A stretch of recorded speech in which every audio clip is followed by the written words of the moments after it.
Senator Shaheen. Good morning. Welcome to both of you. Thank you for being here and for your willingness to continue to serve the country. Couldn't agree more with you, Mr. Catanazzi, on your response to Senator King's question about workforce. And I think the Maine and New Hampshire delegations are both very proud of our Portsmouth Naval Shipyard and the mission of the workforce there and the good work that they do. So I think you explained very well what the benefits are of working on the civilian side in the defense industry. And of course, you got your education in the state of Mississippi, Senator I Shaheen. did, and so I know how important Mississippi is to shipbuilding too, Senator Wicker.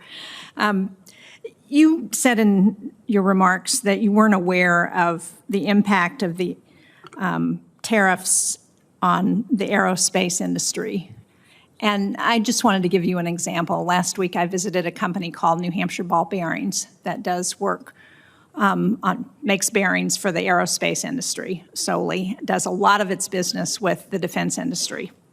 And what they told me is that as the result of the steel tariffs, the uncertainty around that, and the president's intent to raise the tariffs on steel, that their lead time for steel has gone from 20 weeks to 2.5 years. So think about that, what the impact of that is going to be on our defense industrial base and our ability to supply the military with what they need, which has already been under stress, as we've seen, as the result of the war in Ukraine. So I just want to follow up on Senator Reid's question about how you expect to keep track of the impact of these kinds of tariffs on the defense industrial base. And how do you think about addressing the shortage of steel, which is not just a shortage in terms of capacity, but they said as the result of the tariffs, their one domestic suppliers has increased prices significantly because they're able to do that because of the tariffs, and they can't get supply from our allies, which they had been doing, which helped with both the cost and the availability. So how do you think about addressing that problem? Because that's significant. Senator, I appreciate the question and your concerns on this issue. As I mentioned before, the tariffs issue is significant and obviously is going to have impact in differential ways.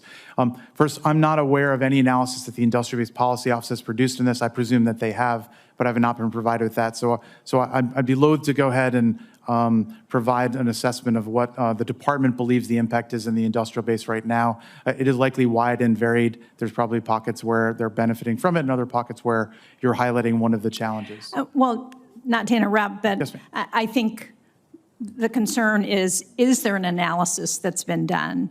And where does that start, and what are we seeing as the result of these tariffs over time? It's not at all clear to me that analysis has been done. Certainly, I'm not aware that this committee has seen any of that work. So I think that's number one. We need to see that. And secondly, we need to track what happens and to feel like we are responding to the shortcomings that we're seeing as the result of policies so that we're not further handicapping our defense industry. Senator, if confirmed, I commit to come back and make sure to provide whatever analysis has been done, and if there's particular requests for the type of analysis on the mix of companies you're talking about or a particular technology area, I'm happy to work with you on those issues as well. That's critically important. Regarding the steel issue specifically, again, I'm not aware of any particular analysis on the impact of tariffs on steel or their steel in the context of the industrial base.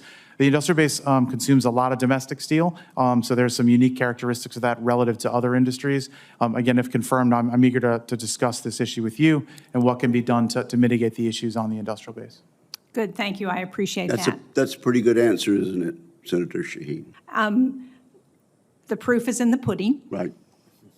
Admiral Pappano, since the invasion of Ukraine, this committee has supported the National Nuclear Security Administration's cooperation with Ukraine by monitoring Russian-occupied power plants in Ukraine and training the Ukrainians to detect radiation releases.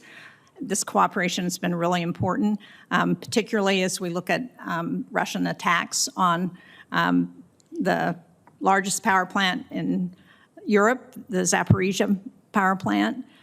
And Can you speak to the importance of NNSA's cooperation with Ukraine, especially during ongoing negotiations? Thank you, Senator. I am not fully apprised of all the details of that cooperation right now, but if confirmed, I would make sure that NSA provided the tools and capabilities to go do those verifications so that we could monitor, verify whatever we need to do as far as the administration desires. Thank you. Thank you, Mr. Chairman.